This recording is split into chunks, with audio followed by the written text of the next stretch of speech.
Fala galera, sejam muito bem-vindos ao Arena do Vale Esportes. Hoje eu vou mostrar alguns detalhes que passaram despercebidos na vitória do Brasil sobre o Japão, e um deles explica exatamente por que Neymar não entrou em campo.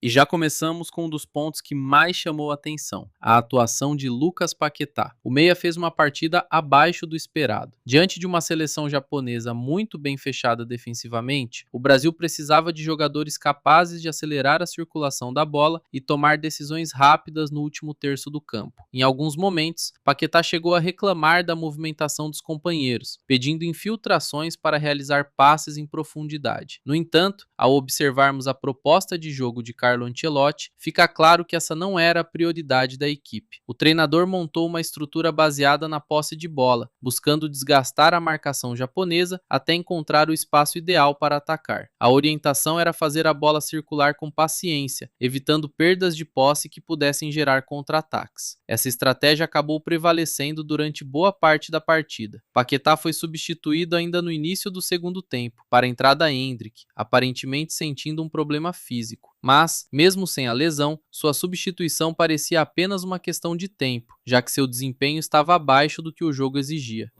Segundo detalhe, a atuação de Casemiro. Apesar de ter marcado o gol de empate da seleção brasileira, acredito que a partida de Casemiro deixou alguns pontos de atenção. Na minha visão, o gol brasileiro era apenas uma questão de tempo, pelo volume ofensivo que a equipe construiu durante a partida. O fato de Casemiro ter sido o autor do gol acabou mascarando algumas dificuldades que ele apresentou ao longo do jogo. O primeiro ponto é o ritmo de jogo. Em vários momentos ficou evidente que Casemiro já não possui a mesma intensidade de temporadas anteriores. Contra o Japão, isso passou despercebido em alguns lances, mas diante de seleções mais rápidas e qualificadas, essa limitação pode custar caro. Em um contra-ataque, por exemplo, um volante precisa ter velocidade suficiente para recompor a defesa, acompanhar o adversário e principalmente impedir a finalização. Em alguns momentos, Casemiro demonstrou dificuldades para cumprir essa função. Outro detalhe importante envolve a questão disciplinar. Como já havia recebido cartão amarelo, ele ficou limitado nas disputas. Em situações de transição defensiva, muitas vezes o volante precisa recorrer à chamada falta tática para interromper um contra-ataque perigoso. No caso de Casemiro, qualquer nova infração mais dura poderia resultar na expulsão, e isso fica evidente justamente no lance do gol do Japão. Como já estava advertido com o cartão amarelo, ele não tinha liberdade para cometer uma falta e interromper a jogada. Ao mesmo tempo, também não conseguiu acompanhar a velocidade do atacante japonês para fechar o espaço e evitar a finalização. Esse é um detalhe que merece atenção. Contra equipes com maior qualidade técnica e velocidade, esse tipo de situação pode ser decisivo.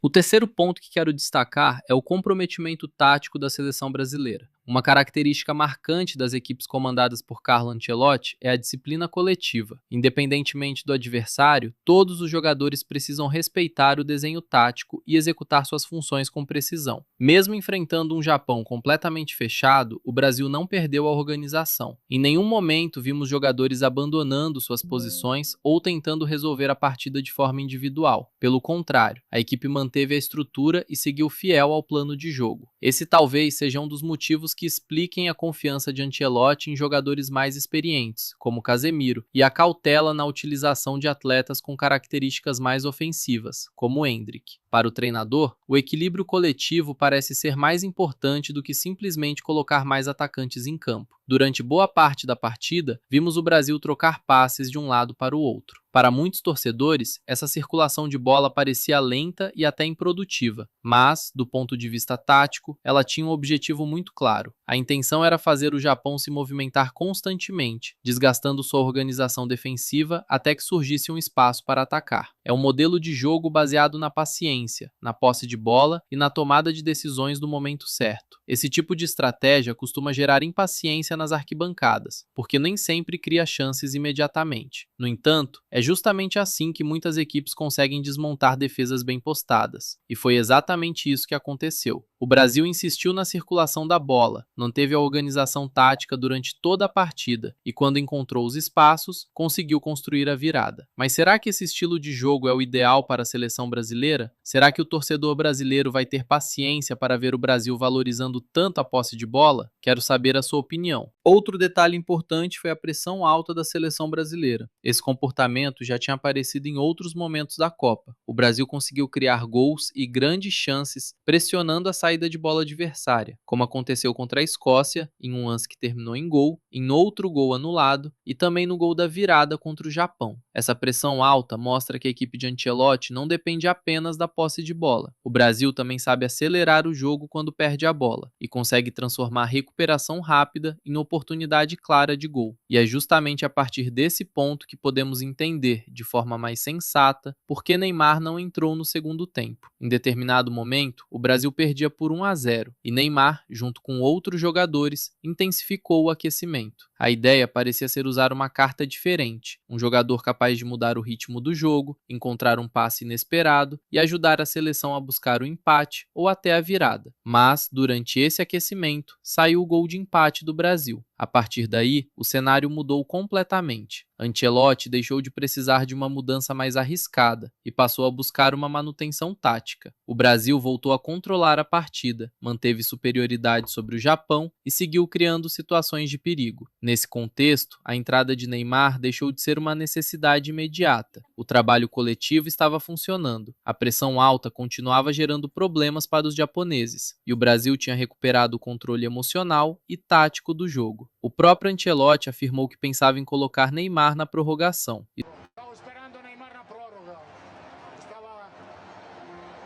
Falei com ele, se não vamos a empatar o jogo, entrava minuto 60, minuto 65.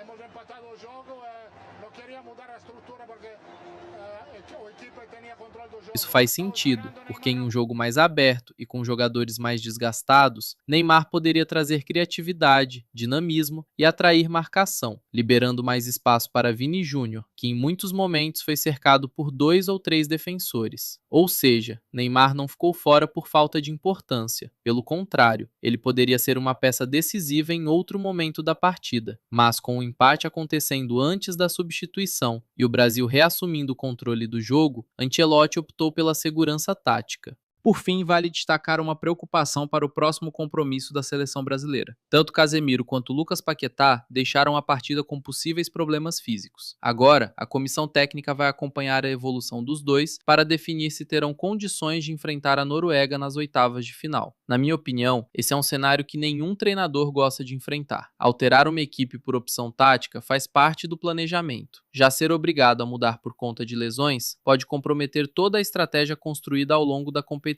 É sempre melhor ter opções disponíveis no banco e escolher a melhor alternativa para cada adversário do que precisar modificar a equipe por necessidade. No caso de Lucas Paquetá, as primeiras informações indicam que a lesão pode ser mais séria. Existe a possibilidade de que ele não atue mais nesta Copa do Mundo, mas isso ainda depende da confirmação dos exames médicos e da evolução da recuperação. Já Casemiro inspira um pouco mais de otimismo. A tendência é que a comissão técnica avalie sua condição física nos próximos dias. Caso não esteja 100% recuperado, Ancelotti pode optar por preservá-lo diante da Noruega para evitar um agravamento da lesão. Agora resta aguardar os próximos boletins médicos para saber quais serão as opções do treinador para a sequência da competição. E eu quero saber a sua opinião. Você manteria Casemiro entre os titulares? Endrick merece começar jogando? E Neymar já deve iniciar a partida contra a Noruega? Deixe sua opinião aqui nos comentários. Se você gostou desta análise, não esqueça de deixar o like, se inscrever no canal e ativar as notificações. Eu sou o Daniel, este é o Arena do Vale Esportes e nos vemos no próximo vídeo. Valeu!